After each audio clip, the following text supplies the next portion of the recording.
Oke. Sudah di live kan, Gi? Ya, sebentar, Assalamualaikum. Sebentar, Gi, sebentar. Bentar, Aku kan live juga, ntar aja. Berapa inilah. Sebentar ya, Gi, ntar.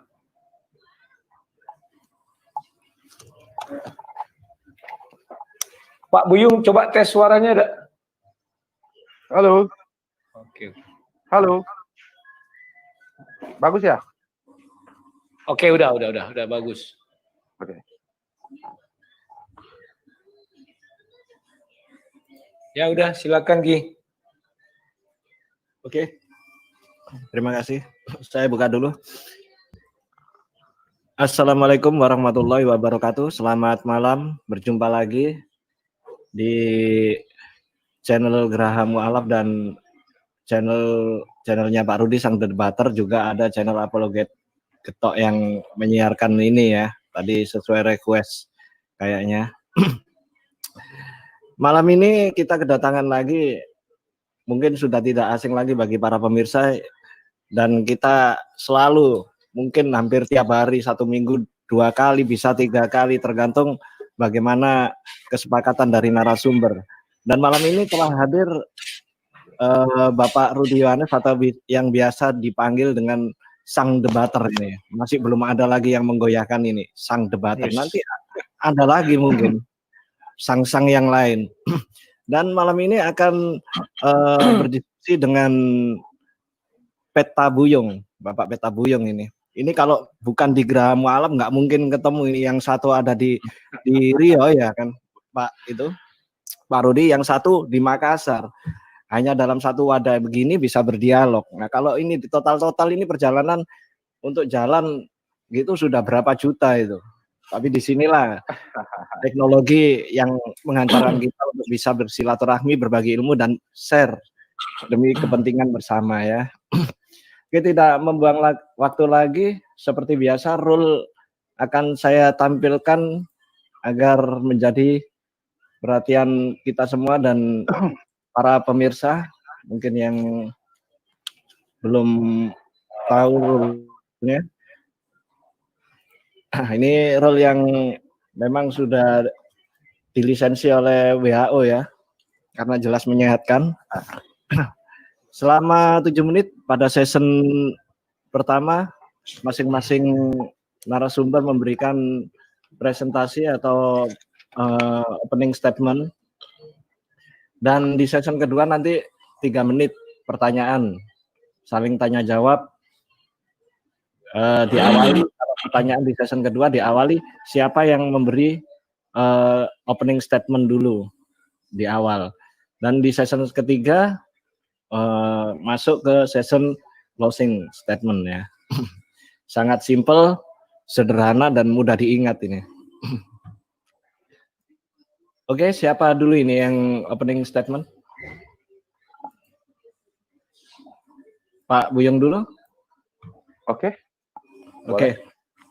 Oke, kita masuki session pertama, yakni opening statement selama 7 menit. Waktu dan diberikan kepada Ustadz Peta Buyung. Timer meluncur, statement mengalir. Baik, terima kasih.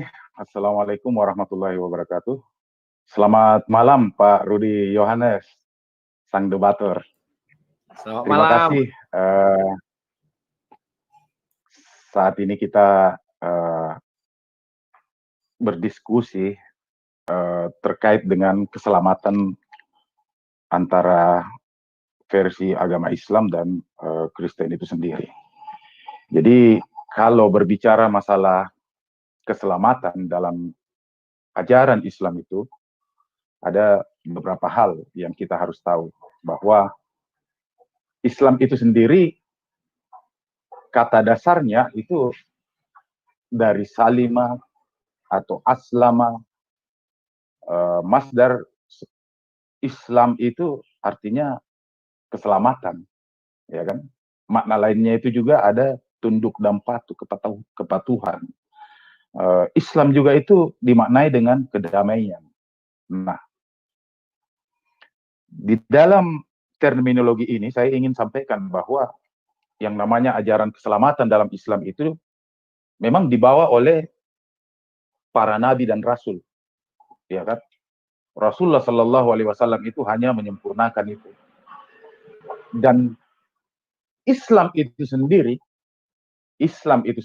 itu disebutkan, dinamakan dia Islam, itu Allah sendiri yang memberikan nama.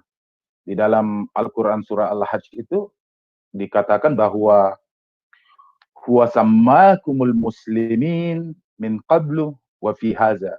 Jadi Allah sendiri yang memberi nama al-muslim min qablu, sejak dulu, sejak para nabi itu. Makanya biasa kita menyebutnya bahwa dia itu memberi ajaran Islam min qablu fi haza, hingga saat ini. Jadi bukan cuman pada Rasulullah, hingga saat ini itu dinamakan dengan Islam. Nah, ajaran di dalam Islam itu memang sumber keselamatan itu disebutkan di dalam Al-Quran itu, syaratnya untuk memperoleh keselamatan itu ada dua hal, yaitu iman dan amal saleh. Itu yang ditegaskan di dalam Al-Quran. Jadi dalam Al-Quran itu disebutkan bahwa وَبَشِّرِ الَّذِينَ آمَنُوا وَعَمِلُوا الصَّالِحَاتِ أَنَّ لَهُمْ جَنَّاتٍ تَجْرِي. Wahai Muhammad, sebarkanlah berita gembira kepada orang-orang yang beriman, beramal saleh, bahwasanya dengan dia beriman dan beramal saleh itu, dia memperoleh ganjaran jannah, jannatin tajri min tahtihal anhar. Jadi surga yang mengalir di bawahnya air. Jadi prinsip dasar untuk mencapai keselamatan dalam Islam itu ada dua hal. Ada yang namanya iman dan amal saleh. Iman itu adalah, di dalam terminologi Islam itu disebutkan bahwa iman itu adalah tasdiqun bil qalbi wa iqrarun bil lisan wa amalun bil arkan. Ada tiga hal terkait dengan materi keimanan seseorang itu. Itu adalah dia ditegaskan di dalam hati, dibenarkan dalam hati, diucapkan dengan perbuatan, wa amalun bil arkan, dan dikerjakan dengan perbuatan. Jadi bukan sekedar ucapan yang namanya iman itu. Yang kedua adalah amal saleh. Nah, amal saleh ini adalah berbagai bentuk perbuatan yang baik. Nah, di dalam ajaran Islam itu, dia dikenal bahwa segala perbuatan kita ini, itu adalah sebenarnya dalam bentuk ibadah. Ibadah kepada Allah Subhanahu wa Ta'ala. Makanya kalau umat Islam itu dalam salatnya, dia katakan selalu bahwa di dalam kalimat iftitahnya dia katakan, inna salati wa nusuki wa mahyaya wa mamati lillahi rabbil alamin. Bahwa sungguhnya salatku, ibadahku, hidup dan matiku itu hanya kepada Allah. Karena memang tujuan manusia itu diciptakan ya beribadah kepadanya. Makanya dalam Islam itu segala hidup dan matinya itu hanya beribadah kepada Allah. Jadi perbuatannya itu, bentuk-bentuk yang namanya amal saleh itu banyak. Bahkan dalam hadis itu dijelaskan bahwa seorang umpamanya memberi kucing yang kehausan begitu, itu dicatat sebagai amal saleh. Nah, sekarang kuncinya kenapa dalam Islam itu dikenal yang namanya keselamatan itu pasti orang selamat, ya kan? Dalam Islam itu. Karena di dalam ajaran Islam, amal baik itu dinilai berlipat. Kalau dalam Al-Quran disebutkan itu 10 kali lipat. Kalau orang beramal baik, pahalanya 10. Sementara kalau kita mengerjakan keburukan atau amal kejahatan begitu, hanya dinilai 1 dosanya. Jadi itu pun dosa itu bisa dihapus kalau orang bertaubat, ya kan? Selama bukan perbuatan syirik. Karena kalau syirik itu tidak diampuni. Nah, seperti itu di dalam ajaran Islam. Jadi prinsip dasar ajaran Islam itu ditegaskan bahwa agama Islam itu memang agama keselamatan. Di dalam firman Allah itu disebutkan bahwa al-yauma akmaltu lakum dinukum. Pada hari ini aku sempurnakan agamamu, wa atmamtu alaihi nikmati, dan aku cukupkan nikmatmu, wa raditu lakum Islam madina. Dan aku reda Islam adalah agama keselamatan itu. Nah, disitulah yang dimaksud dengan ajaran Islam sebagai sumber keselamatan di dunia maupun di akhirat nanti. Terima kasih. Terima kasih Pak Ustadz Buyung, dengan opening statement ini masih slow saja ini karena belum masuk ke season kedua ini. Jadi opening yang meneduhkan ya. Dan giliran berikutnya selama 7 menit Pak Rudi Yohanes dipersilakan untuk memberikan opening statement. Waktu berjalan, statement berjalan. Selamat malam Pak Buyung, selamat malam Mas Ji, selamat malam semua penonton ya. Malam ini kita ketemu lagi untuk berdialog, mungkin sampai debat, kan demikian. Ya, nah sekarang saya akan memberikan opening statement mengenai keselamatan di dalam kekristenan, ya kan?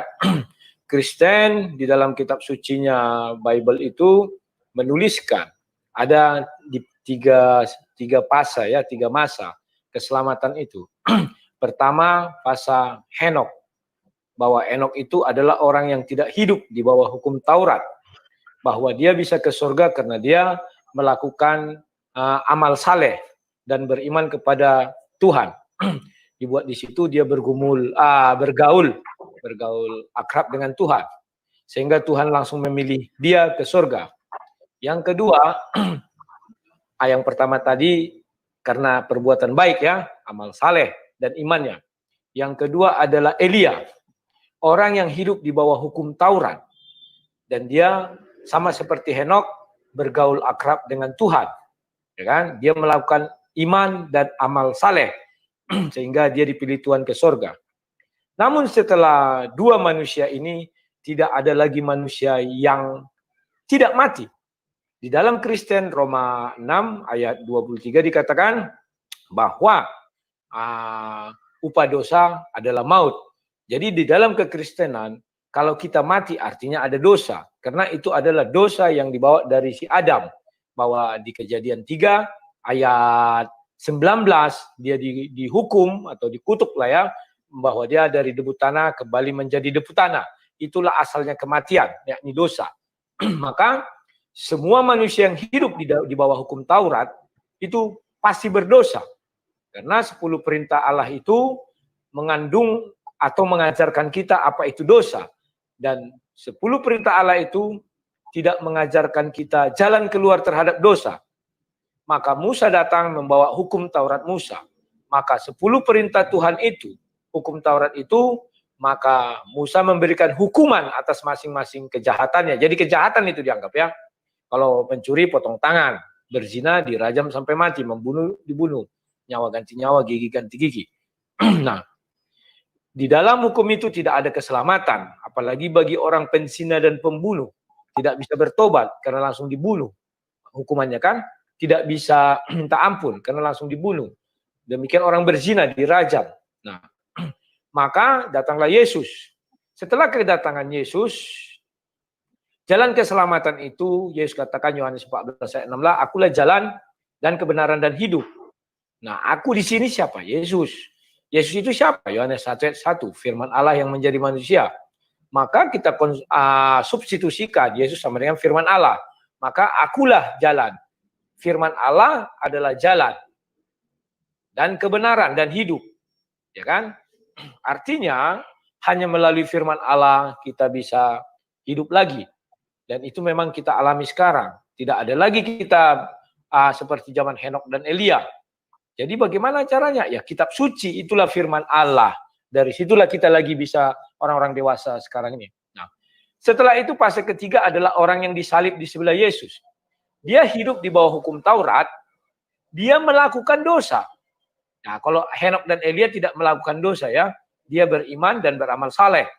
Tapi orang yang di sebelah Yesus, dia hidup di bawah hukum Taurat, dia melakukan dosa sehingga dia dihukum mati, tetapi dia diselamatkan oleh Yesus. Nah, jadi keselamatan setelah itu adalah kasih karunia Yesus. Bukan karena perbuatan amal dan solehnya. Kenapa demikian? Dia bisa, sebentar ya, aku bukakan dulu ayatnya. Sebentar ya, sebentar. Roma.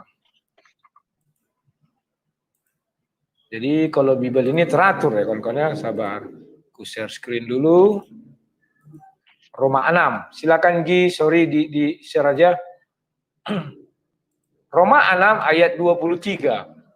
Sebab upah dosa ialah maut, tetapi karunia Allah ialah hidup yang kekal dalam Kristus Yesus Tuhan kita.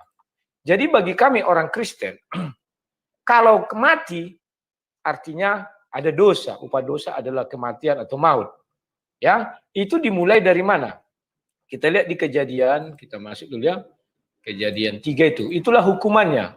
Jadi kalau orang tidak mengerti katanya hukuman waris, dosa waris gini. Ada dosa warisan, ada dosa perbuatan. Adam dan Hawa di Taman Firdaus itu tidak akan mati kecuali memakan buah pengetahuan. Ini ya. Ayat 19, Kejadian 3:19, dengan berpeluh engkau mencari makanmu sampai engkau kembali lagi menjadi tanah. Karena dari situlah engkau diambil sebab engkau debu dan engkau kembali menjadi debu. Jadi itulah asal usul kematian itu. Bahwa dari situ maka manusia mati. Nah, selanjutnya bahwa orang-orang sekarang mati semua. Artinya mereka berdosa. Karena upah dosa adalah maut. Maka Yesus sudah mengatakan jalan menuju surga adalah kasih karunia. Tidak amal soleh lagi. Karena tidak ada yang bisa amal solehnya melebihi dosanya. Apa buktinya? Dia mati, artinya dosanya lebih banyak. Apa buktinya kalau amal soleh lebih banyak? Henok dan Elia. Itulah hebatnya Bible. Diberi contoh. Henok dan Elia adalah dua contoh manusia yang amal solehnya dan imannya melebihi dosanya. Sehingga dia tidak mati. Nah, yang lain dosanya lebih banyak dari amal solehnya. Sehingga dia mati. Kan demikian. Atau dia berdosa, gitulah kira-kira ya.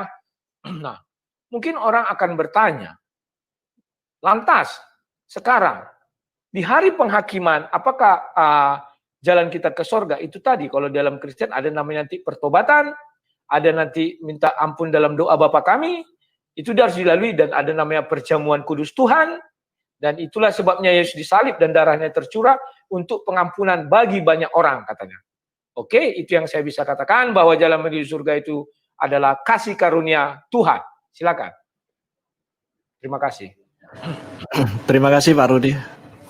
Opening statement yang rentet, lugas juga disampaikan oleh Pak Rudi. Agar menjadi sama-sama ini orang yang berilmu, kalau opening statement ya begitu itu. Tertib. Sarapannya mungkin juga tertib juga ini. Oke, masuk season yang kedua. Ada langsung ke season tanya jawab. Kalau tadi diawali dengan opening statement dari Ustadz Buyung, dan sekarang pertanyaan diawali dengan Ustadz Buyung juga, karena yang awal ya, seperti biasa. Selama 3 menit diberikan kepada Ustadz Buyung. Timer berjalan, pertanyaan meluncur. Baik, terima kasih moderator. Saya memulai dari pertanyaan tadi bahwa ada perubahan jalur keselamatan ya. Kalau ada tadi disebutkan 3 fase seperti itu. Dan kalau dalam kekristenan ya, nah, saya mau tanyakan begini. Sebenarnya itu keselamatan itu membutuhkan syarat atau tidak? Nah, itu yang saya lanjutkan, bahwa kalau dia membutuhkan syarat, apakah perbuatan baik dengan buruk itu mempengaruhi keselamatan? Itu. Jadi ada syarat nggak kalau dalam kekristenan itu? Kalau dalam Islam kan disebutkan tadi bahwa syarat orang untuk menuju keselamatan itu adalah iman dan amal soleh. Nah, ada syarat nggak kalau dalam itu? Karena bagi saya sudah bisa menilai bahwa Islam itu kan memang perpaduan antara kontinuitas dari ajaran-ajaran, makanya dirangkum keduanya. Di ajaran Taurat itu dia merangkum amal salehnya, di ajaran kasihnya itu dia merangkum keimanannya. Itu yang saya maksud. Nah, itulah makanya yang saya sampaikan, kalau perbuatan baik buruk itu berpengaruh tidak dengan keselamatan. Saya pikir itu, moderator. Sudah cukup? Terima kasih. Waktu masih banyak, Bang Buyung, sekitar 1 menit. Saya pikir cukup itu yang pertanyaan dasar saya. Oke, terima kasih Pak Peta Buyung atas pertanyaannya, singkat, jelas, padat, dan langsung tepat sasaran ini ya. Dan selama 7 menit untuk Pak Rudi Yohanes untuk menyampaikan jawaban atau sanggahan terkait dengan pertanyaan Ustadz Buyung. Waktu berjalan, sanggahan meluncur.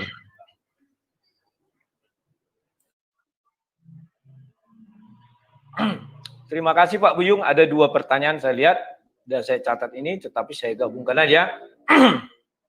Apakah keselamatan membutuhkan syarat atau tidak? Ya, keselamatan membutuhkan syarat. Nanti saya bagi 2 ya. Yang pertama yang membutuhkan syarat dulu.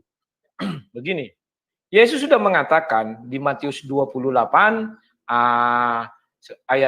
Matius 28 ayatnya yang ke-19. Pergilah, jadikan seluruh bangsa muridku. Artinya, Yohanes 14 ayat 6, akulah jalan dan kebenaran dan hidup. Bahwa orang harus menundukkan diri kepada pengembalaan Yesus. Maka dia harus dibaptis, harus menjadi murid Yesus. Itu yang pertama. Setelah itu kita hidup dan berbuat dosa. Maka Yesus memberi solusi atas dosa kita itu apa? Itulah namanya pertobatan. Pertobatan diawali dengan pengakuan dosa. Itulah di Matius 3, di mana mereka saling mengaku dosa. Maka mereka merelakan diri dibaptis. Itu baptis pertobatan. Sehingga pada saat dia dibaptis, maka dosanya suci. Nah, setelah dia berbuat dosanya disucikan, apakah dia berbuat dosa lagi? Iya. Itulah sebabnya Yesus mengatakan, pergilah jangan berbuat dosa lagi. Artinya itu adalah hal yang berat dilakukan manusia. Maka terjadi dosa lagi. Maka dengan apa lagi kita untuk menuju surga? Maka kita masuk ke Matius 6. Doa Bapa kami ya, ajarilah kami Bapa bagaimana cara berdoa ya Tuhan, bagaimana cara berdoa kata murid-murid. Di dalam doa Bapa kami ada dikatakan, ampunilah kami akan kesalahan kami seperti kami mengampuni orang yang bersalah kepada kami. Nah, itu harus kita ucapkan sering dan sesering mungkin. Kita mengampuni orang dulu baru kita diampuni. Kan demikian. Itu lagi yang berikutnya. Kalau kamu tidak pernah mengampuni, bagaimana Bapamu bisa mengampuni kamu? Kan demikian.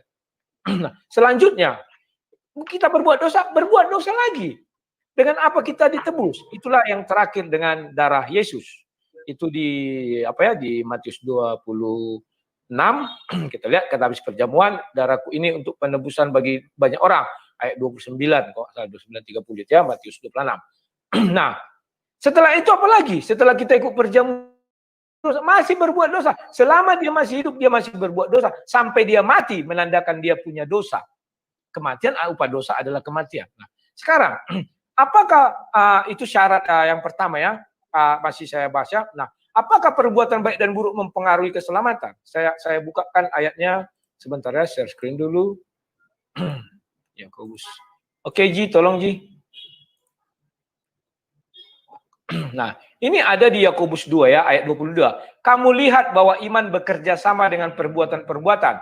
Dan oleh perbuatan itu iman menjadi sempurna. Jadi iman ini sempurna oleh karena perbuatan-perbuatan. Nah, kan demikian. Nah, apakah perbuatan-perbuatan juga itu bisa menyempurnakan kita? Tetap juga tidak. Kita mati, artinya ada dosa. Kecuali kita bisa seperti Henok dan Elia. Betul. Itulah manusia yang sempurna. dia langsung diangkat ke surga. Nah, akhirnya kita mati. Lantas dengan apa kita diselamatkan lagi? Amal dan kebaikan kita ternyata tidak mampu membawa kita ke surga. Karena kebaikan amal soleh kita dikalahkan oleh maut, dikalahkan oleh kematian. Amal soleh kita. Jika saya nanti mati artinya saya berdosa, maka amal soleh saya tidak ada guna. Tetapi iman tadi dibilang di Yakobus itu untuk menyempurnakan harus dengan perbuatan-perbuatan. Apa perbuatan itu? Kita lakukanlah menjauhi dosa, itu perbuatannya. Tetapi kita nggak sanggup. Lantas dengan apa lagi kita menuju surga? Semuanya sudah mati. Hanya 2 yang masuk surga, 3. Henok, Elia, sama orang yang disalib di sebelah Yesus. Kan itu. Itulah makanya ada namanya kasih karunia Tuhan. Karena Tuhan mengasihi manusia. Maka Yesus nanti turun sebagai hakim. Ini adalah keputusan mutlak dari hakim. Sesuai hati nurani hakim. Yesuslah yang memutuskan. Kalau kamu menuntutkannya karena perbuatan baikmu, nak, kamu berdosa, nak. Kau mati, artinya ada dosamu. Jadi kasih karunialah yang bisa menyelamatkan manusia. Tidak bisa lagi dengan perbuatan baik saja. Ingat ya, saja. Jangan dibilang nanti, oh kalau gitu, untuk apa kita berbuat baik? Tidak, Rasul Paulus mengatakan, apakah dengan demikian saya harus berdosa? Tidak, katanya. Kita berusaha semampu kita, tetapi ya itulah dosa. Kematian, upah dosa adalah kematian, maut. Nah, itu menandakan kita ada dosa. Nah, nanti di hari penghakiman, siapa hakimnya? Firman itulah hakimnya. Ya kan? Loh, apakah bukan Tuhan hakimnya? Manusia tidak bisa melihat Tuhan. Apabila manusia melihat Tuhan, maka dia akan mati. Maka yang terjadi adalah apa? Firmanlah yang menghakimi kita. Ya, dan firmanlah memutuskan hakimnya. Jadi kami bersyukur bahwa kami adalah domba daripada hakim itu sendiri. Bukan jaksanya loh, langsung hakimnya. Dia yang memutuskan. Sehingga kami bisa menuju surga. Lantas, dengan apa dosa yang ditebus? Dengan kematian Yesus. Kan demikian. Di kayu salib. Banyak orang sulit memahami ini. Baik, saya buat sebuah perumpamaan. Membunuh, maka upahnya dibunuh. Tetapi setelah Yesus datang, membunuh diberi kesempatan bertobat seperti Paulus. Nah, ketika nanti hari penghakiman, keluarga korban kan tidak terima. Enak saja dia masuk surga. Dia membunuh, misalnya diizinkan membela diri. Atau ada saksi-saksi. Maka Yesus mengatakan, ya, dia membunuh.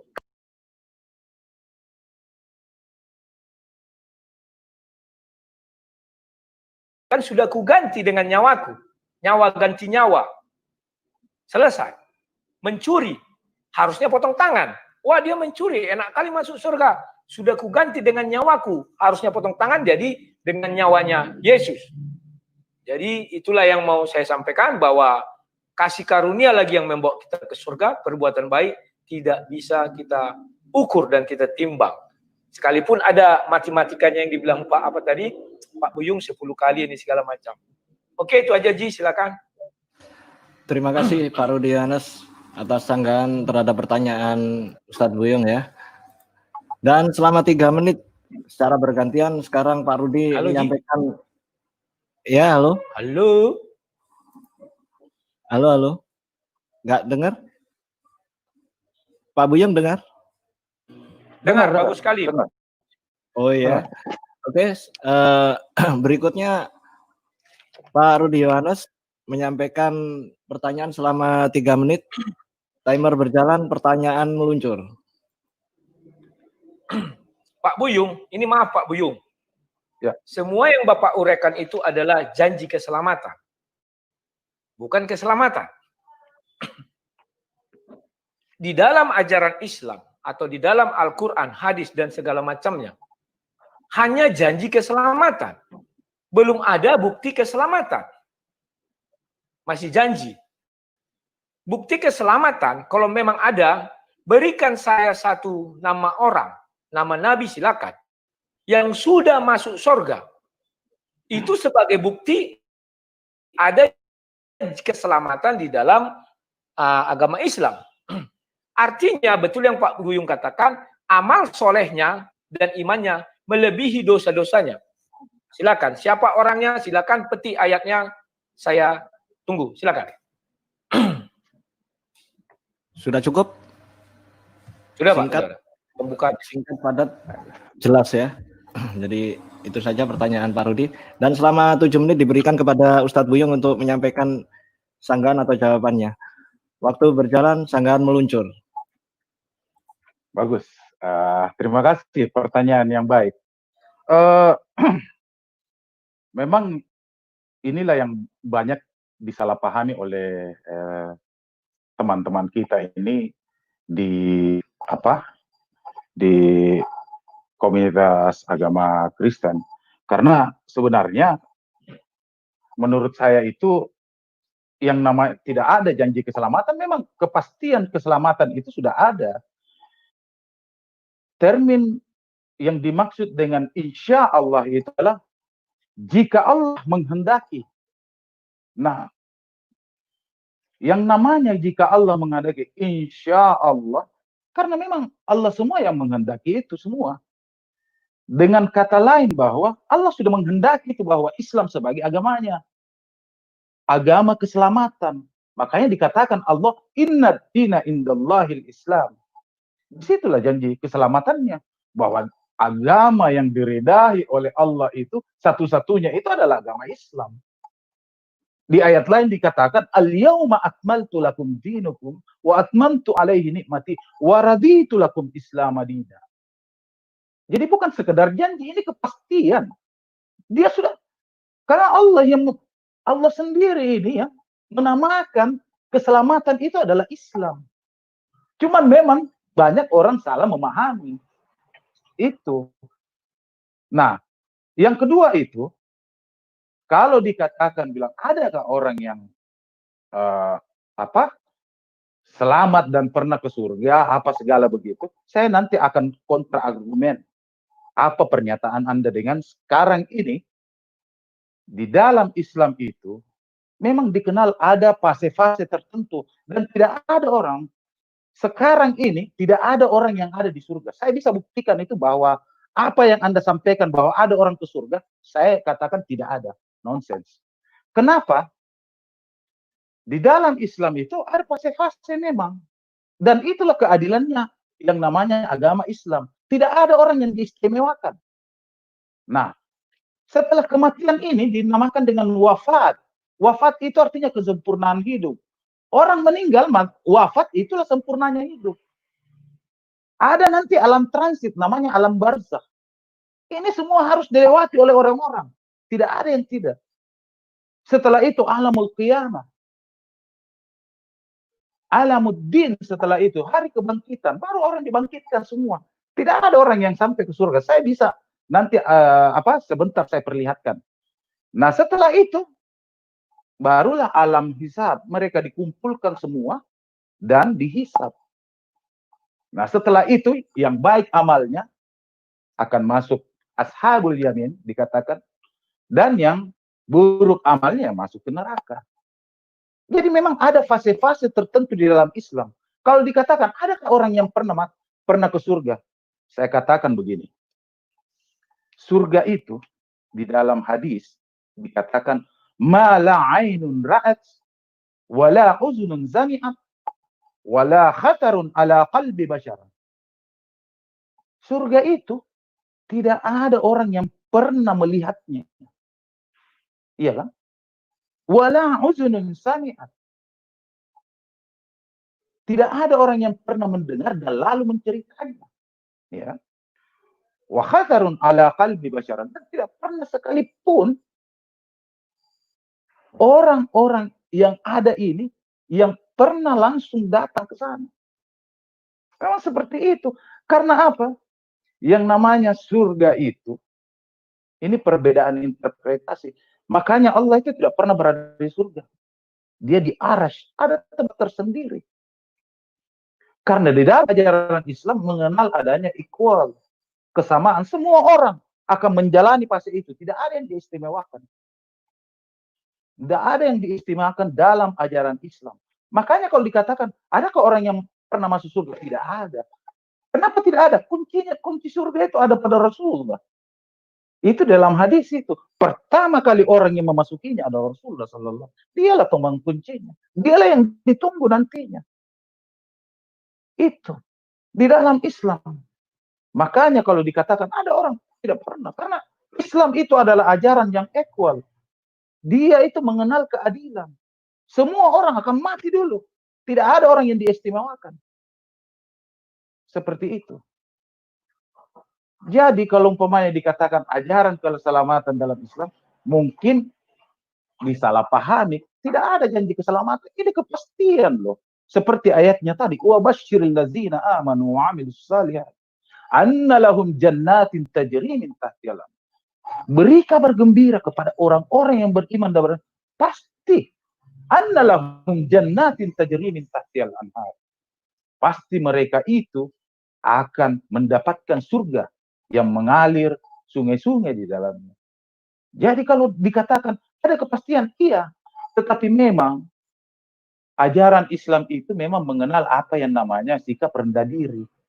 Makanya orang-orang itu kalau berdoa seperti itu. Tapi Allah tidak pernah merubah janjinya. Innallaha la yukhliful mi'ad. Kalau dikatakan dia pasti masuk surga. Saya pikir hal-hal dua pertanyaan tadi itu saya sudah jawab. Saya kembalikan sepenuhnya kepada moderator. Terima kasih. Terima kasih Ustadz Buyung atas sanggahannya. Meskipun ada waktu sekitar 40 detik ya. Tapi menurut Ustadz Burung sanggahannya sangat cukup untuk menjawab apa yang dipertanyakan sama Pak Rudi Yohanes. Oke, selama 3 menit berikutnya diperkenankan Pak Buyung untuk menyampaikan pertanyaan kepada Bapak Rudi Yohanes. Timer berjalan, pertanyaan meluncur. Baik, moderator, saya bertanya, saya ingin menampilkan slide yang berupa kaligrafi.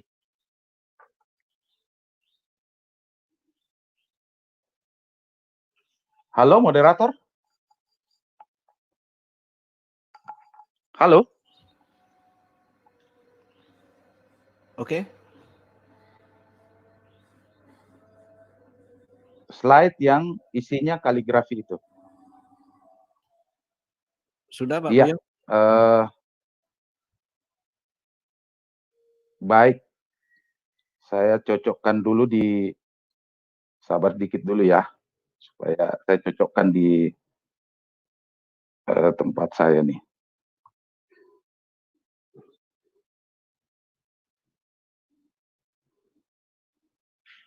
Baik. Saya ingin, karena tadi disinggung ada dikatakan ada orang yang masuk surga versi kekristenan. Ini kaligrafi ini saya jelaskan sama Pak Rudi, ini adalah kaligrafi bukan dari Al-Quran, tetapi justru dari kitab Injil. Ya kan?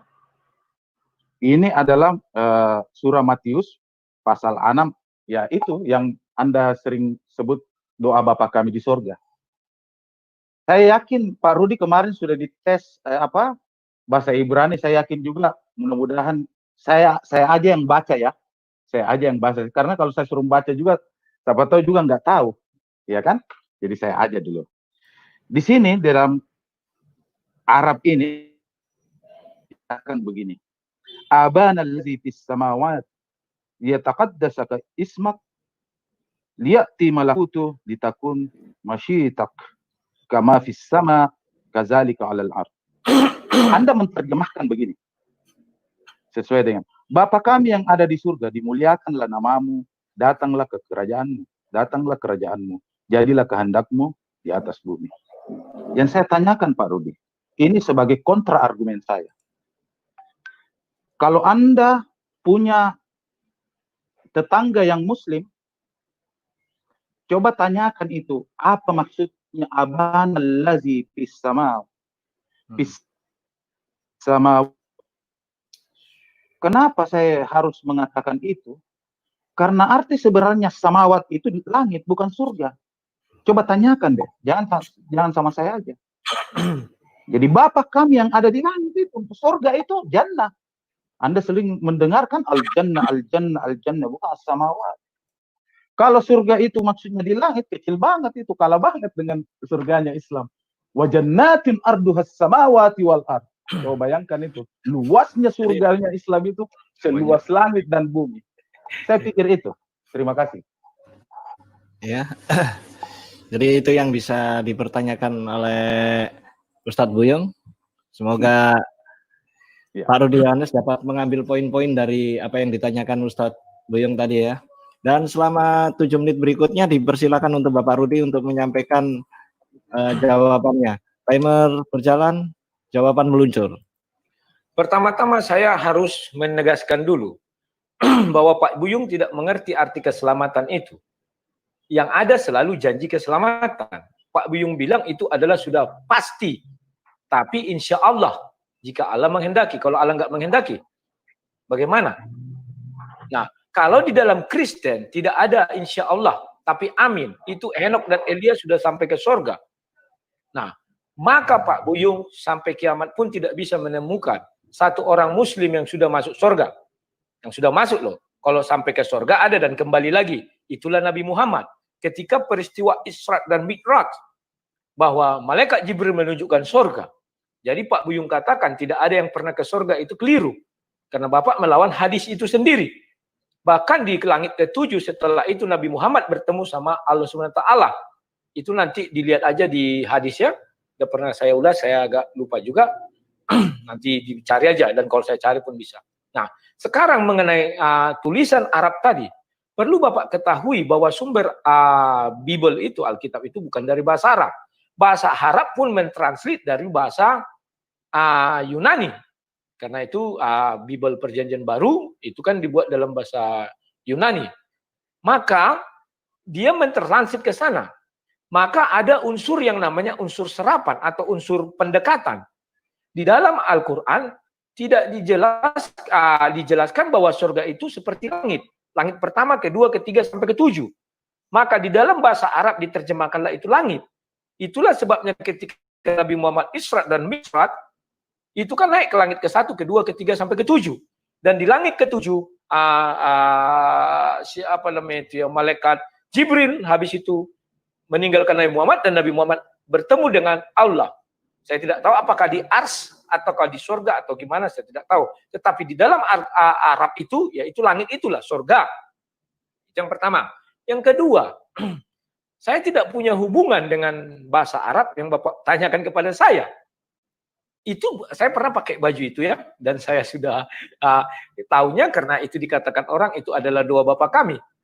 Saya mengambil dari sana, maka saya tahu, maka saya buka kitab suci saya. Ya Pak ya. Jadi itu yang bisa saya jawab mengenai pertanyaan Bapak.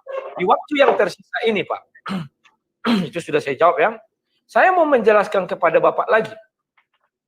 Bahwa Bapak bilang tidak ada yang melihat surga. Nabi Muhammad bisa menceritakan isi surga. Bagaimana bidadari lehernya ini tembus pandang saking putihnya. Semua hadis ada. Bahkan di Al-Quran pun dijelaskan surga itu bagaimana. Di sana ada nanti orang kawin bertelekan di atas dipan, dikawinkan. Setelah itu mereka dilayani oleh orang-orang yang mengasihi mereka makan anggur, makan buah-buahan, bahkan minum khamar. Itu kalau di bumi adalah minuman keras, sesampai di surga saya nggak tahu berubah jadi minuman yang diminum di surga. Nanti ayatnya Bapak cari khamar.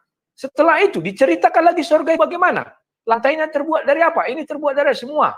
Itu sudah diceritakan Allah. Tetapi Allah tidak pernah menceritakan satu orang pun yang sudah di surga. Mengapa?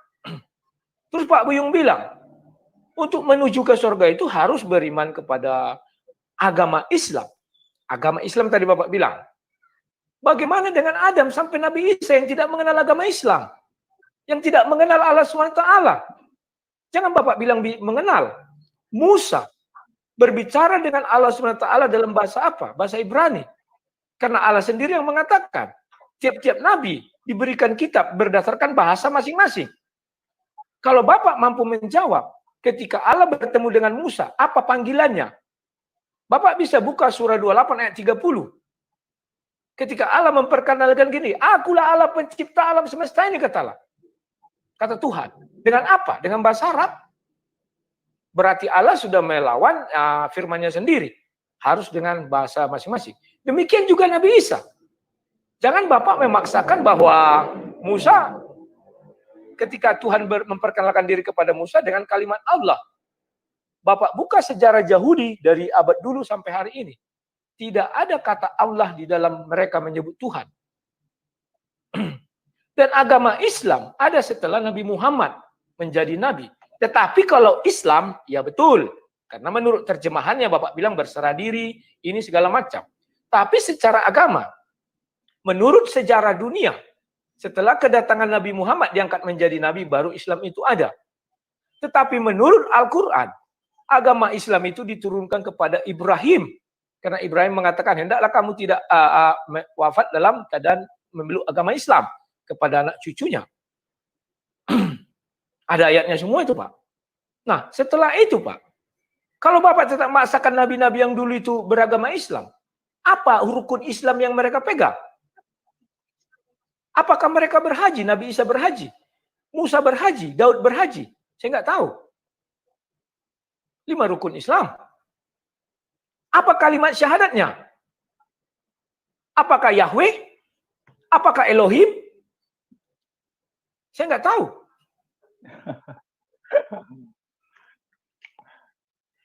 Saya suka ini kalau udah ketawa ini tanda sesuatu hal ini. Sudah gundah ini. Untuk menutupi kegundahan ya. Jadi kalau Bapak nanti tolong dijawab. Karena habis ini pun saya akan bertanya hal itu. Oke. Dan mungkin saya akan menambah satu pertanyaan baru lagi. Ya itu silakan Pak Gi, mungkin itu jawaban saya. Silakan. Oke, terima kasih Pak Rudi Yohanes. Ya ini rupanya panasnya agak lambat ini. Di menit ke-45 baru panas ya. Dan Pak William seperti apa itu sudah memahami apa yang dipertanyakan oleh Pak Rudi Yohanes. Dan selama 3 menit Pak Rudi Yohanes menyampaikan pertanyaannya diringkas, padat gitu. Oke, timer berjalan, pertanyaan meluncur. Oke, pertanyaan tadi saya pertama, sampai kiamat tidak akan bisa dijawab. Saya sudahi itu yang pertama, masuk saya ke pertanyaan kedua. Mengenai jalan keselamatan. Apa itu? Bisa nggak kita membuat Sampai sistem kiamat maksudnya yang mana? Halo, apa? Tidak ada satu nama yang bisa Bapak sebutkan yang sudah Apanya yang sampai kiamat? Halo? Suara Pak Peta patah-patah? Ya. Bahwa Bapak tidak akan bisa menyebutkan nama orang Muslim atau yang beragama Islam yang sudah masuk surga. Itu tidak akan bisa Bapak sebutkan sampai kiamat pun. Pertanyaan saya yang kedua, aduh jadi lupa aku apa mau aku tanyakan tadi ya. Tunggu, aku ingat dulu. Alah, jadi lupa. Mengenai aduh, kok aku lupa ya, apa kira-kira ya? Inilah kalau sudah diganggu. Saya pos diinget-inget dulu coba. Iya, mumpung masih ada waktu. Kalau bertanya sebentar, sabar ya. Ingat dulu, ingat aja dulu. Iya. Dor. Aduh, jadi lupa. Padahal pertanyaannya ini mantap ini. Aduh. Oke, saya pancing dulu ya, saya bicara dulu. Ketika diperkenalkan kepada umat Islam oleh Allah SWT, tadi Pak Buyung mengatakan di awal bahwa Nabi Muhammad menyempurnakan, ya kan, menyempurnakan jalan keselamatan. Artinya bahwa Musa tidak sempurna jalan keselamatannya, Zabur, Daud tidak sempurna keselamatannya, demikian juga Isa tidak sempurna jalan keselamatannya. Kan itu yang terjadi. Pertanyaan saya, 3 nabi yang membawa kitab, Musa, Daud, dan Nabi Isa. Nah ini. Bahwa mereka sampai ke surga. Oh ini nih, akhirnya aku ingat. Oke. Tadi Pak Buyung sudah menjelaskan berbagai pahala-pahala itu ya 10 kali ini. Bisa nggak kita buat sistem komputerisasi agar kita bisa menentukan kita ke surga atau neraka? Sebab kita buka hadis, kita buka Al-Quran. Ada dijelaskan di situ, misalnya sholat di Masjid Nabawi sama dengan sekian pahalanya. Sholat di sana sama sekian pahalanya. Berpuasa sekian pahalanya. Kita komputerisasi itu, terus kita komputerisasi dosa. Tolong, berarti bisa ditimbang dong dengan tepat dan benar, karena sekarang sudah zaman canggih. Ya kan?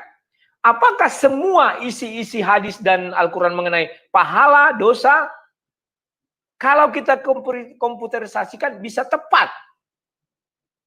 Nah ini, apakah itu bisa, kalau tepat bisa, berarti bisa kita ke surga? Kan demikian. Di sini sholatnya sama dengan 10.000 kali. Di sini sama dengan sekian kali. Di sini sama dengan sekian kali. Kalau ini dosanya sekian. Oke, silakan. Itulah yang mau saya tanyakan tadi. Nanti itu pertanyaan berikutnya yang mengenai Musa, Daud, dan Isa. Silakan. Oke, terima kasih. Karena sempat blank tadi Pak Rudi ya. Tapi yang saya ingat tadi kayaknya soal bahasa gitu apa itu. Ya kan. Jadi untuk berikutnya dipersilakan selama 7 menit Pak Buyung untuk menyampaikan sanggahan. Timer berjalan, sanggahan meluncur. Baik, sebelum saya jawab, saya sedikit dulu memberi kontraargumentasi yang terkait penjelasan Anda sebelumnya itu. Saya ulangi sekali lagi bahwa yang maksud dengan kalimat insya Allah itu, siapa sih yang menentukan kita masuk surga? Kan sama dengan Anda. Kasih karunia itu kan, umpamanya seperti itu. Ini jika Allah menghendaki itu kalimatnya, jika Allah yang menghendaki, karena bukan manusia. Manusia punya keinginan, tapi Allah yang menghendaki. Kan seperti itu kan. Tetapi Allah tidak pernah melupakan janjinya. Bahwa kalau orang beriman dan beramal saleh, itu pasti masuk surga. Kan seperti itu. Dan itulah diberikan kemudahan-kemudahan. Yang kedua, bukan yang saya maksud itu bukan agama Islam. Yang saya maksud itu adalah seperti ayatnya huwasammakumul muslimin. Mereka itu istilahnya diberi nama al-muslim, orang yang mengerjakan ajaran-ajaran Islam. Agama Islam itu baru ada pada saat Rasulullah Shallallahu Alaihi Wasallam itu ada baru menyempurnakan semua ajarannya. Jadi yang saya maksud itu kesempurnaan ajarannya, Bu. Ajaran-ajaran itu mulai dari ibadah, muamalah semua itu yang saya bilang konsep dalam Al-Quran itu sebenarnya perpaduan antara Torah dan Injil. Kalau dalam Torah itu adalah lebih menonjolkan keadilan, Injil lebih menonjolkan kemanusiaan. Nah, Al-Quran itu datang merangkum kedua-duanya. Seperti itu yang dimaksud. Yang kedua, masih ada mispersepsi yang menurut saya itu, kalau dikatakan, kok Al-Quran itu menyebutkan ada Yahweh, tidak ada Yahweh atau apa, yang Anda, Pak Rudi harus tahu, bahwa Al-Quran itu turun bilisani qaumihim.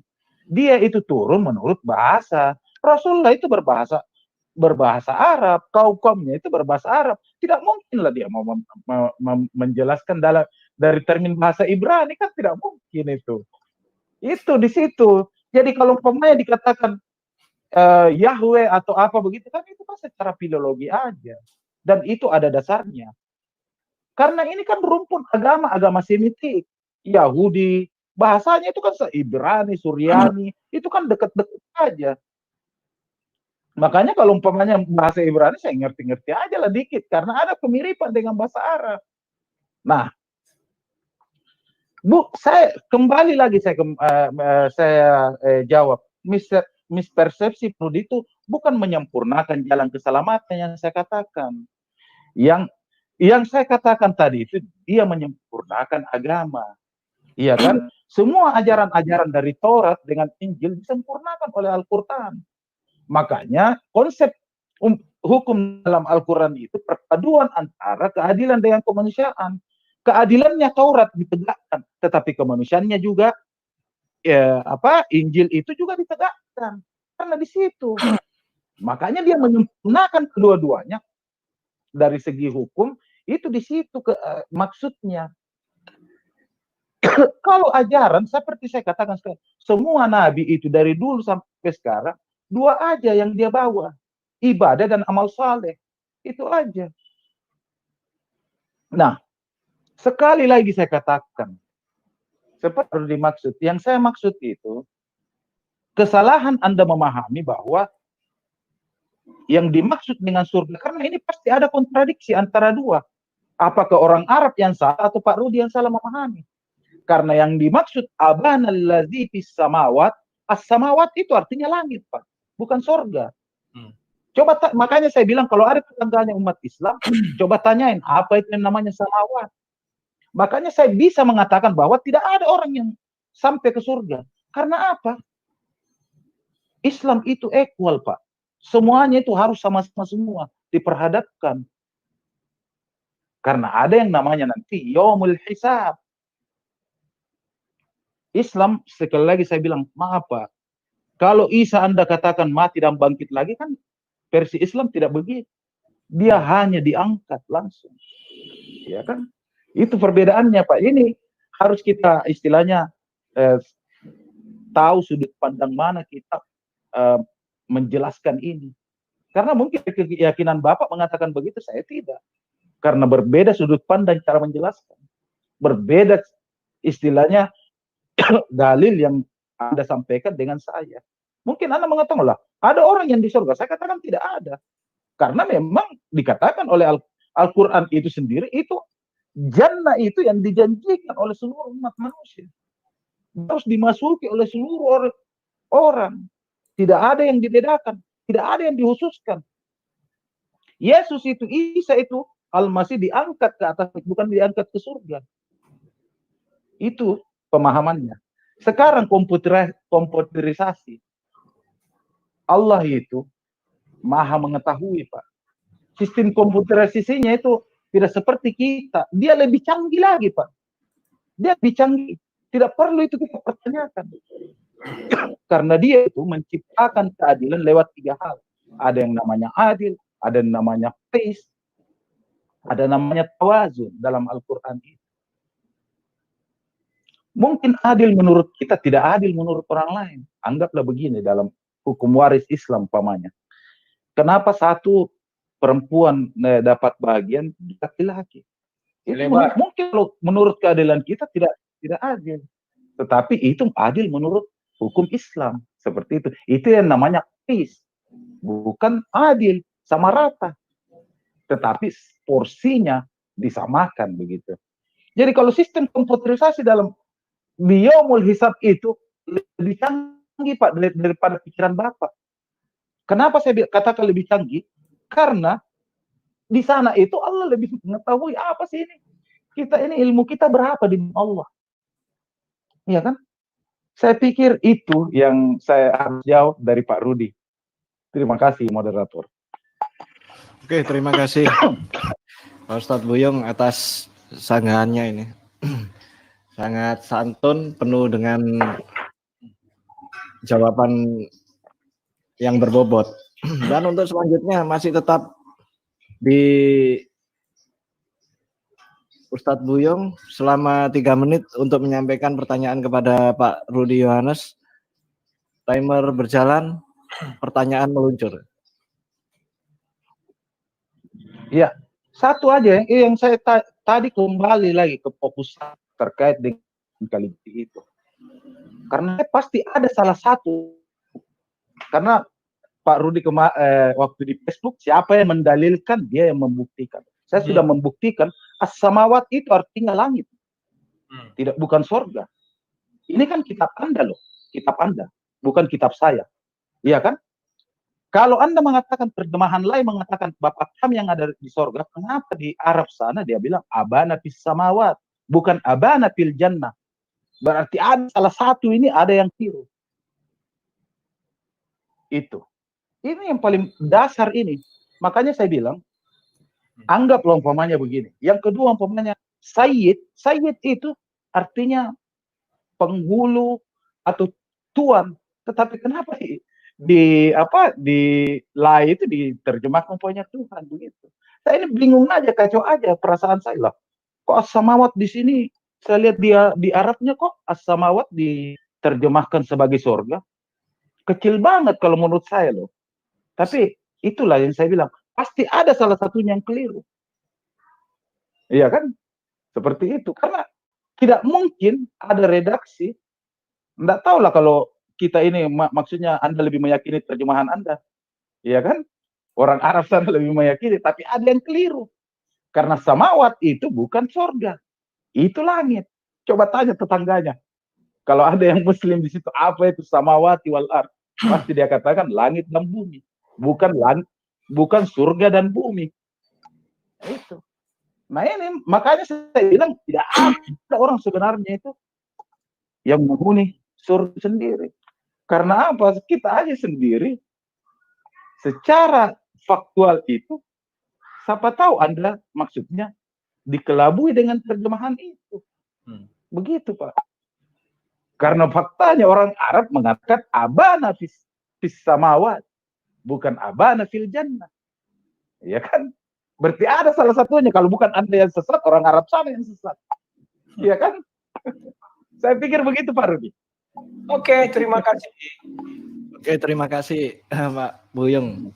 Ini saya pertegas lagi ya, mungkin tadi agak putus-putus suaranya Pak Buyung. Jadi yang ditanyakan tentang samawati. Kalau terputus nanti Pak Rudi dengernya watinya aja. Bisa saja ini sukmawati atau apa ya. Samawati yang dimaksud lengkapnya. Begitu. Selama 7 menit diberikan kepada Pak Rudi untuk memberikan sanggahan atau jawaban terkait dengan pertanyaan Pak Buyung. Waktu dan tempat selama 7 menit dipersilakan. Timer berjalan, jawaban meluncur. Oke, terima kasih. Sekali lagi saya katakan bahwa akar dari bahasa kitab suci kami bukan dari bahasa Arab. Itu yang bahasa orang Arab yang menerjemahkan dari bahasa Yunani. Orang Arab mengatakan artinya kalau terjemahannya di situ berarti Bapak bilang dalam bahasa Indonesianya langit. Dalam bahasa Arabnya itu. Dan coba kita buka, ini sekarang saya mau baca Al-Quran dari An-Najm. Apa Pak? Cara bacanya gimana? An-Najm. An-Najm. 13. An-Najm. An-Najm 13 ya. Hah? Apa Pak?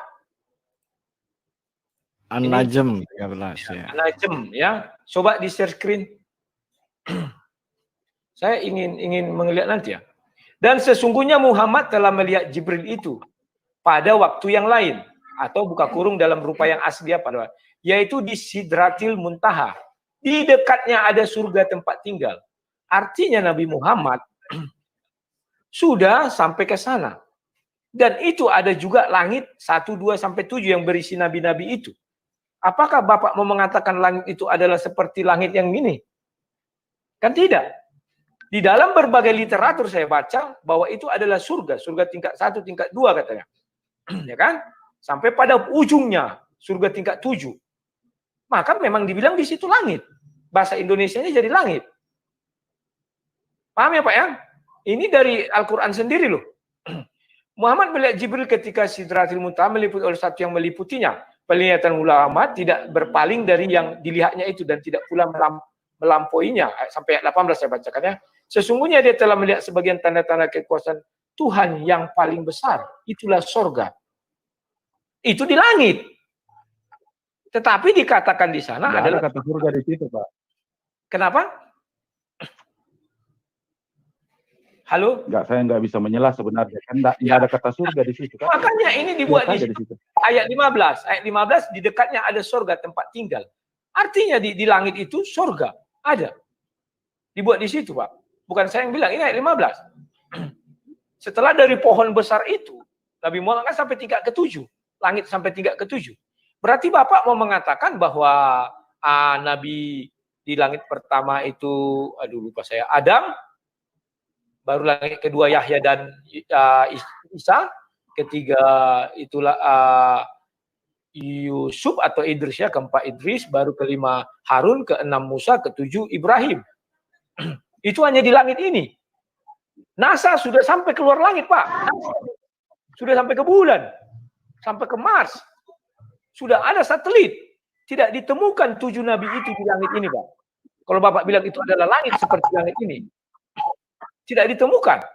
Panas tubuhnya pun tidak ditemukan. Itu biar Bapak tahu. Nah, sekarang itu adalah mengenai Bapak tidak menyentuh esensi jalan keselamatan, tapi lebih kepada menentukan tafsir bahasa Arab ke bahasa Indonesia. Maka sebenarnya saya tidak perlu menjawab itu. Nah, sekarang kita kembali ke topik. Bahwa di dalam Kristen dijelaskan keselamatan itu sudah ada dan itu diperoleh Henok dan Elia. Sekarang di dalam Islam, siapa yang sudah memperoleh keselamatan?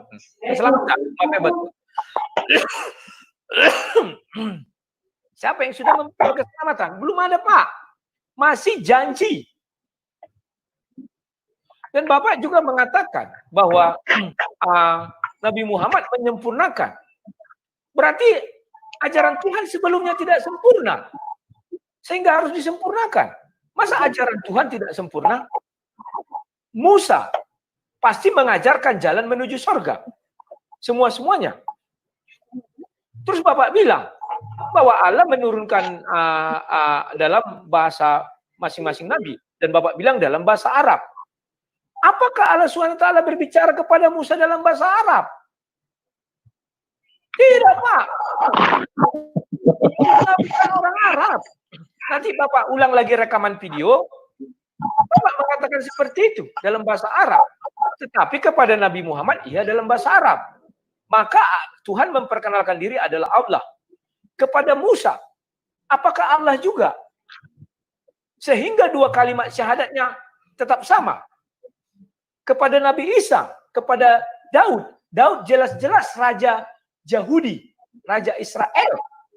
Apakah mungkin Allah memperkenalkan diri dalam bahasa Arab kepada raja Israel? Tidak, Pak. Itu belum pernah saya pikirkan.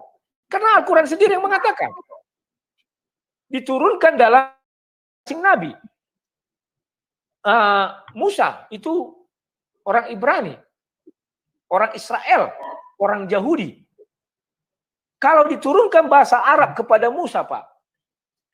Betul, Bapak. Tapi di dalam sejarah dunia, orang Yahudi, orang Israel tidak pernah mengatakan Allah. Boleh Bapak cek. Boleh Bapak googling. Cari literatur. Tidak pernah orang Yahudi mengatakan itu, Pak. Bahkan orang Yunani, atau katakan Yesus Ibrani juga, karena Israel ya, kita balik lagi aja. Tidak pernah juga mengatakan hal itu. Elohim, Eloi. Sudah berbeda, Pak. Saya harap Bapak mengerti apa yang saya maksudkan. Sehingga 2 kalimat syahadatnya berbeda dengan apa yang diucapkan orang Muslim. Sekarang Bapak mengatakan menyempurnakan jalan ke surga. Jalan mana yang tidak sempurna di dalam kitab yang dibawa Musa, Daud, dan Isa? Masa Allah menurunkan jalan ke surga tidak sempurna? Baru saya dengar itu, Pak. Bahwa Musa mengajarkan jalan ke surga tidak sempurna. Artinya tidak ada yang sampai ke surga. Zaman Musa. Termasuk Musa. Karena tidak sempurna. Daud juga demikian, diturunkan kitab Zabur. Artinya tidak menunjukkan ke jalan ke surga. Lantas kenapa mereka ke surga lagi? Jalannya sudah tidak sempurna. Ada cacatnya berarti kan, atau tidak sempurna. Kalau di dalam demikian juga itu. Oke, itu saja jawaban saya. Silakan. Oke, terima kasih atas jawaban Pak Rudi. Ini sudah berjalan 1 jam lebih ya. Maunya berapa jam ini? Apa sampai subuh? 1,5 jam aja, seperti biasa, Ji. Oke. Sekarang berlanjut ke... Habis ini kan sudah bisa, apa namanya itu, penutup 7 menit kan pasti. Oke, siap. Jadi ini pertanyaan Pak Rudi ya, yang terakhir ya. Karena ini sudah 1 jam 10 menit, nanti 7 menit. Ya. Itu untuk closing statement. Ya. Selama 3 menit diberikan kepada Pak Rudi untuk memberikan pertanyaan. Timer berjalan, pertanyaan meluncur. Nah, Bapak mungkin pernah mendengar hadis bahwa bayi masuk surga, orang gila masuk surga. Pernah dengar ya? Orang yang tertidur sampai terbangun jika mati masuk surga. Mungkin Bapak pernah dengar. Ya kan? Nah, saya tertarik mengenai gila. Gila itu bukan idiot, Pak. Gila itu bukan imbesil. Gila itu bukan cacat mental atau si palus itu sehingga tidak berpikir. Hadis itu diterjemahkan gila. Dan dikatakan di situ banyak kalau ini imam-imam ini mengatakan dalam bukunya bahwa gila dari lahir. Baru saya dengar gila dari lahir, Pak. Tak pernah ada gila dari lahir. Maka dikatakan di situ apabila dia gila, dia masuk ke surga. Orang tuli juga ke surga. Kenapa dia tidak bisa mendengar? Kan itu dibilang, ada hadis-hadis itu. Bahwa dia tidak bisa mendengar sehingga tidak bisa menerima firman Tuhan. Tetapi sekarang, Pak, sudah ada gini-gini. Berarti tidak up to date hadis itu. Mengatakan orang tuli tidak bisa mendengar, itu ke surga. Karena dia tidak bisa mendengar firman Tuhan. Padahal sekarang udah bisa gini-gini. Artinya tidak ikut perkembangan zaman. Nah, saya sangat tertarik dengan gila tadi. Coba jelaskan bagaimana sampai orang gila masuk surga, Pak. Jangan Bapak katakan ada gila dari kecil. Berarti Bapak gila jadinya. Karena baru saya dengar ada orang gila dari bayi. Tidak ada itu. Kalau dibilang idiot bukan gila. Gila itu setelah orang dewasa, entah kepalanya terbentur, entah dia stres, entah apa, putuslah tali elang di kepalanya. Kalau memang gila bisa menuju surga, enak sekali Pak kalian Pak. Saya setuju itu. Buat aja kejahatan setelah itu di ujungnya gila masuk ke surga. Berarti gila adalah penghapus dosa. Saya nggak tahu. Dan yang terakhir sebelum saya tutup, Bapak bilang Allah juga memiliki kasih karunia. Tidak Pak. Selagi dia menggunakan amal soleh dan iman itu bukan kasih karunia. Karena semua dicatat Tuhan, Bapak bilang kan, itu bukan kasih karunia. Tetapi ditimbang. Oh amal soleh kau lebih masuk. Tidak ada masuk. Kalau kasih karunia tidak begitu Pak. Kau mati artinya kau ada dosa. Tetapi saya lihat. Kau beriman, begini-begini, keputusan Tuhan lah. Oke, kau masuk. Seperti orang disalib di sebelah Yesus. Dia tidak beriman, tidak beramal soleh, tapi bisa masuk surga. Itu kasih karunia. Oke, sekian dan terima kasih. Silakan jawab mengenai gila. Terima kasih Pak Rudi atas pertanyaan yang gila. Kok gila? Pertanyaan yang tentang orang gila. Pertanyaan yang gila. Dan selama 7 menit diberikan kepada Ustadz Buyung untuk menyampaikan jawabannya. Timer berjalan, jawaban meluncur. Baik, terima kasih Pak Rudi. Saya kembali lagi sedikit sebelum saya jawab, saya jelaskan dulu tadi maksudnya itu. Jadi sebenarnya tadi jawaban saya itu sudah jelas, tapi Pak Rudi kelihatannya tidak paham, kurang paham. Yang saya maksud tadi bahwa semua nabi itu kan turun, artinya sebuah nabi itu datang dengan lisani qaumihim, ya kan? Dia menyampaikan kepada umatnya dengan lisannya dia sendiri. Kalau umpamanya Musa, ya berbahasa Israel memang. Pokoknya seperti itu kan bahasa Ibrani. Nah, Muhammad ini kan datang, dia orang Arab, ya dia menyampaikan ke umatnya dengan bahasa Arab. Kan seperti itu. Ketika dia ada kisah-kisah tentang Adam sampai dengan saat sekarang ini semuanya berbahasa Arab. Jadi ketika umpamanya ada kisah mengenai Musa alaihissalam, ya dia harus istilahnya menyampaikannya ke dalam bahasa Arab kepada umatnya. Karena meskipun kejadiannya di Ibrani, tetapi pemberitaannya, pembicaraannya itu dia sampaikan ke umatnya adalah lewat bahasa Arab. Makanya umpamanya dikatakan dalam Ibrani, sesungguhnya saya Yahweh, Maka di Arab dikatakan innani anallah, kan seperti itu. Pemahaman ini kan seharusnya Pak Rudi sudah paham sejak awal bahwa ini bahasa tidak mungkin, maksudnya Rasulullah itu dia menyampaikan sama persis dengan penyampaiannya Musa kepada umatnya. Mboknya di sana tidak ada orang yang istilahnya yang umum dipakai adalah bahasa Arab kepada umatnya. Tidak mungkin dia menyampaikan lewat bahasa Ibrani. Kan seperti itu. Nah, kita masuk ke pertanyaan gila ini. Sebenarnya kalau yang itu Pak Rudi perlu sedikit memahami hadis itu. Sebenarnya hadis itu bukan persoalan orang masuk surga apa neraka, Pak. Tapi hadis itu dikatakan bahwa rufi al-kalamu anis sibi wal jununi wa mastukrimuhu minhu. Itu. Bahwa ini sebenarnya hadis itu Pak persoalan taklif, artinya pembebanan manusia. Apakah dia sanggup istilahnya mempertanggungjawabkan perbuatannya di depan hukum atau enggak gitu Pak. Jadi kalau umpamanya anak-anak dia tidak dibebani pembebanan taklif namanya. Ini dalam hukum aja Pak, nggak ada hubungannya dengan surga. Nggak ada hubungannya Pak. Ini hubungannya dengan perbuatan seseorang. Anggaplah anak-anak.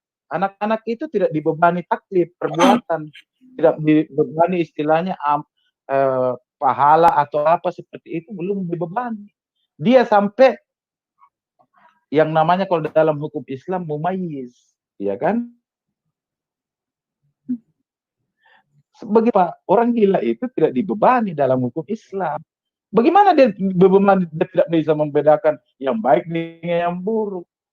Coba baca deh hadisnya Pak, kalau memang ini. Karena yang setahu saya itu adalah persoalan taklif atau pembebanan hukum. Tidak ada itu Pak. Makanya saya bilang, coba hal-hal yang seperti itu memang itu kalau orang tidak paham ya susah memang. Tapi kalau yang paham Pak, tidak bisa dikecoh juga dengan pertanyaan-pertanyaan seperti itu. Karena kalau saya itu, kalau yang itu saya paham banget itu. Karena itu bidang saya di bidang hukum Islam itu. Makanya itu pembebanan. Artinya kalau orang gila itu istilahnya tidak bisa dibebani perbuatan. Makanya ya anggaplah umpamanya tiba-tiba ada orang gila ngelempar, tiba-tiba yang dilempar itu meninggal gitu kan.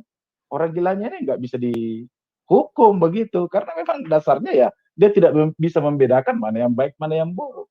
Begitu juga umpamanya anak-anak, dia belum cukup umur, ya kan? Seperti itu. Tidak ada hubungannya itu Pak dengan persoalan sorga itu. Tidak ada dia masuk sorga atau apa begitu. Tidak ada itu. Makanya saya berdasarkan hadisnya, saya luruskan aja. Seperti itu. Masih ada sedikit, kebetulan masih ada waktu ya. Sebenarnya itu kalau dalam Islam itu Pak, ada yang dinamakan dengan ridallah.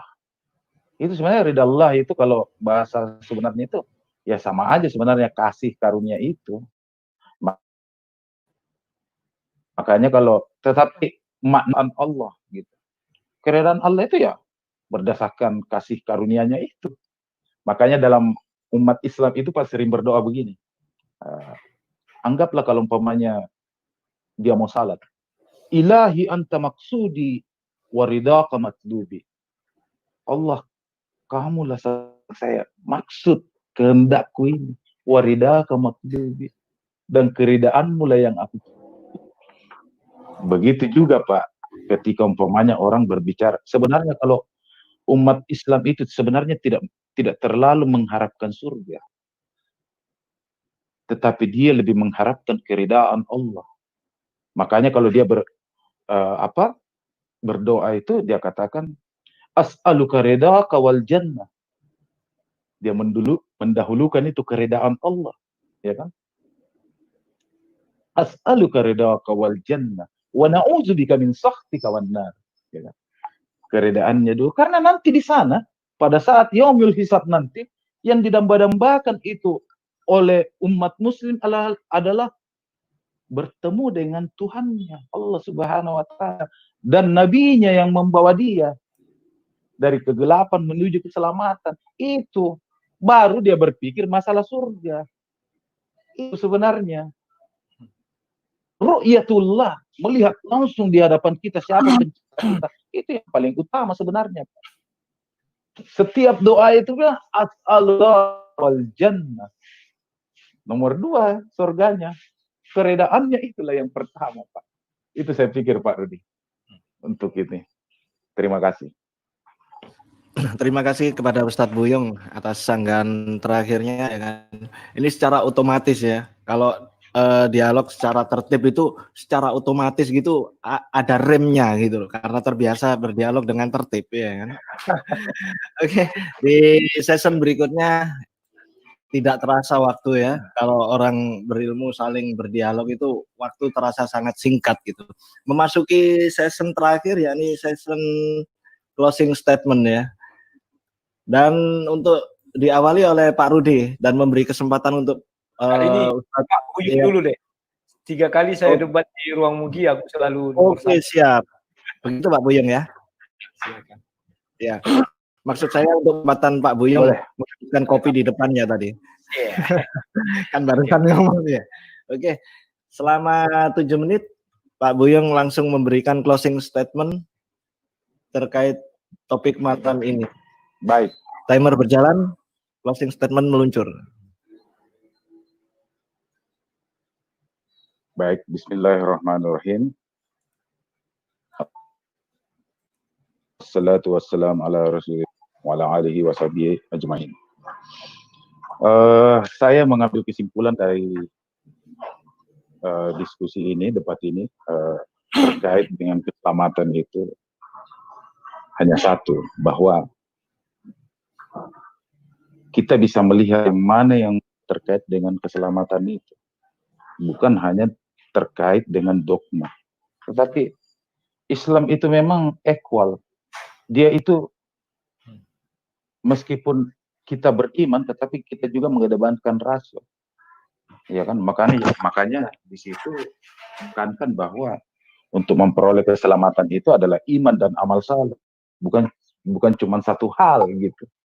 Nah, terkait dengan keimanan, karena lawan diskusi saya ini selalu istilahnya menyampaikan hal-hal yang kalau kita nggak sedikit teliti itu bisa terjebak. Saya ingat itu. Nah, apa itu iman? Ada satu hal di dalam surah Al-Ikhlas. Ini yang Anda tahu supaya Anda selamat. Ya kan? Saya bacakan surah Al-Ikhlas. Surah Al-Ikhlas itu, namanya aja surah Al-Ikhlas. Tetapi kalimat ikhlas itu tidak ada di dalamnya. Ya kan? Saya bacakan sebagai penutup ini. A'udzubillahi minasyaitonirrajim. Bismillahirrahmanirrahim. Qul huwallahu ahad. Kalau kau mau selamat, Anda selamat. Ingat, Allah itu ahad, satu esa. Ya. Allahus samad. Tidak ada tempat bergantung yang lain kecuali kepada Allah Subhanahu wa taala. Ya. Lam yalid. Ayat selanjutnya, lam yalid. Dia tidak mempunyai walad. Ya kan? Sehingga jangan sekali-kali kau menyebutnya bapak. Ingat itu. Walam yulad. Dan dia juga tidak menjadi anak. Tidak menjadi walad. Sehingga jangan sekali-kali kau menyebutnya anak Allah. Walam yakul lahu kufuwan ahad.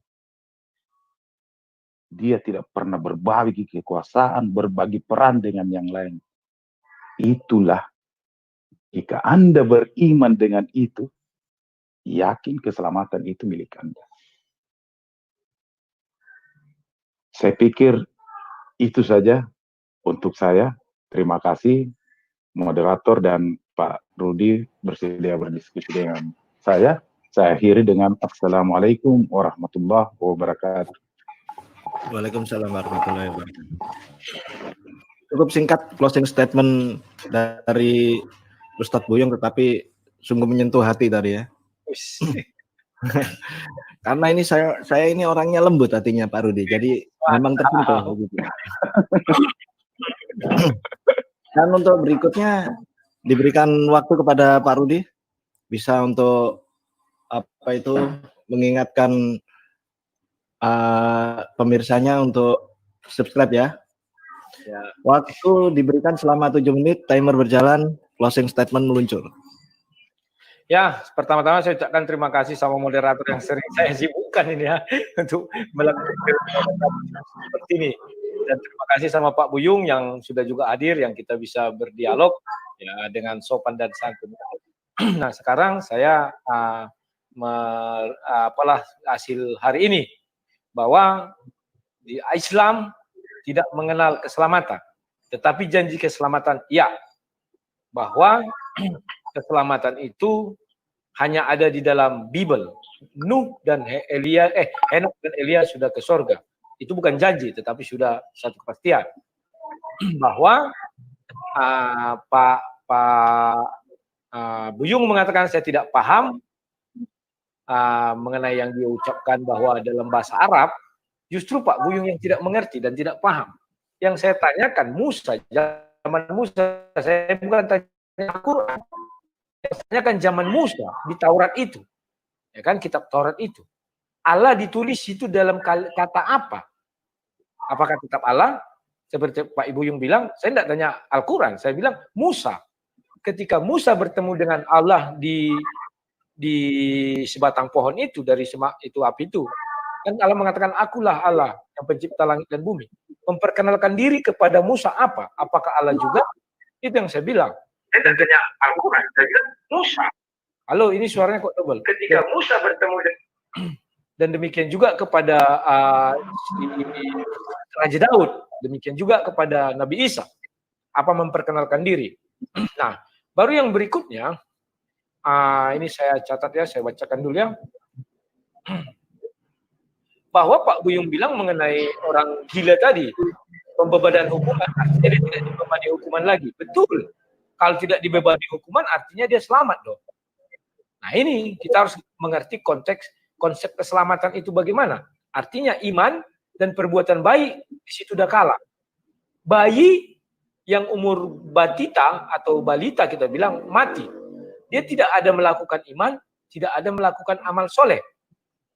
Menurut Al-Quran dia ke surga. Artinya tidak berlaku. Orang bisu, orang tuli, dan akhirnya bisu juga demikian. Banyak hadis-hadisnya dan saya sudah baca. Ya, karena dia tidak bisa mendengar firman Tuhan katanya. Sehingga dia dibebaskan dari amal soleh tersebut. Jadi ada sebuah pertentangan nanti amal soleh, iman, dan khusus-khusus. Orang idiot, orang yang dari kecil tidak mengerti apa-apa, itu tidak terikat hukum iman dan amal soleh.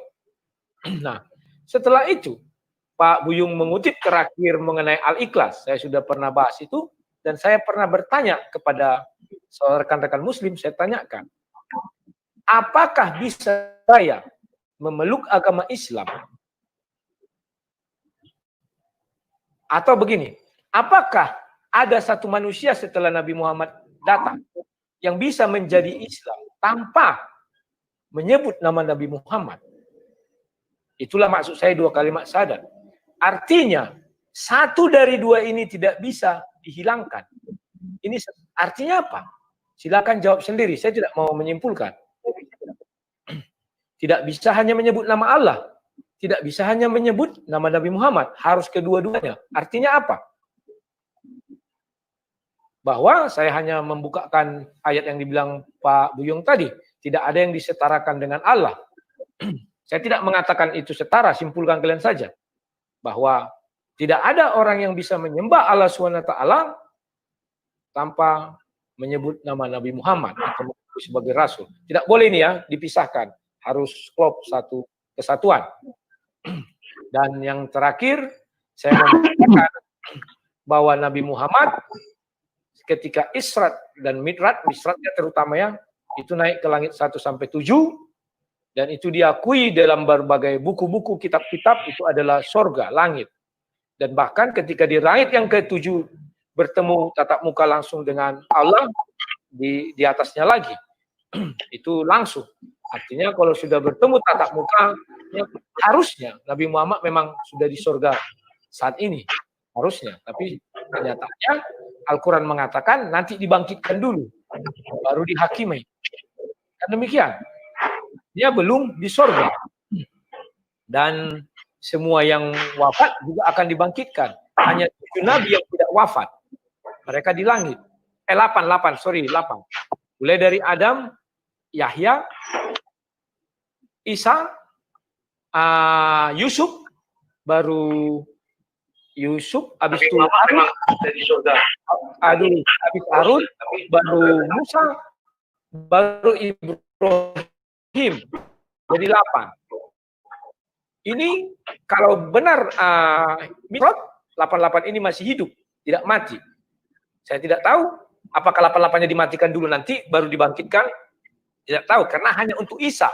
Dibilang nanti dia diturunkan dulu ke surga, baru dimatikan, baru dibangkitkan. Artinya yang 7 lagi, apakah terikat hukum sama Isa atau bagaimana? Jadi belum ada yang ke surga. Walaupun dibuat di sana berarti masih penantian. Oke kawan-kawannya, sekian dan terima kasih. Kalau ada kata-kata yang salah, mohon dimaafkan saya. Dan jangan kalian langsung lapor-melapor ya kawan-kawannya. Maafkanlah, kita hanya berdiskusi begini, baik dan dua arah. Oke, sekian dan terima kasih Gi. Maaf Gi, sudah ada lagi. Silakan. Oke, closing statement juga yang bagus dari Pak Rudi Yohanes ya, mencerahkan.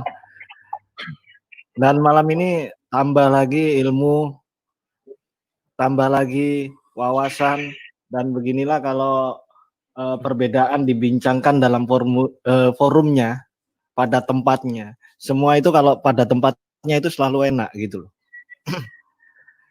Terima kasih kepada kedua narasumber yang hadir malam ini, Bapak Rudi Yohanes dan Ustadz Petabuyung, untuk saling share ilmu masing-masing. Perbedaan itu bukan menjadi suatu jurang pemisah, tetapi akan mempererat jika kita dapat lebih bijaksana memahami persamaannya. Dan kita adalah tetap Indonesia. Untuk pemirsa yang sudah sedekah kuota untuk menyaksikan acara malam ini, saya sampaikan terima kasih juga. Jangan lupa untuk menyempatkan jarinya untuk bergerak, memencet tombol subscribe dan bunyikan loncengnya di Geraha Mu'alaf, juga ke channel Sang Debater. Dan tadi ada channel Apologetok juga kan. Akhir kata saya sampaikan selamat malam, wabillahi taufiq wal hidayah. Wassalamualaikum warahmatullahi wabarakatuh. Selamat malam.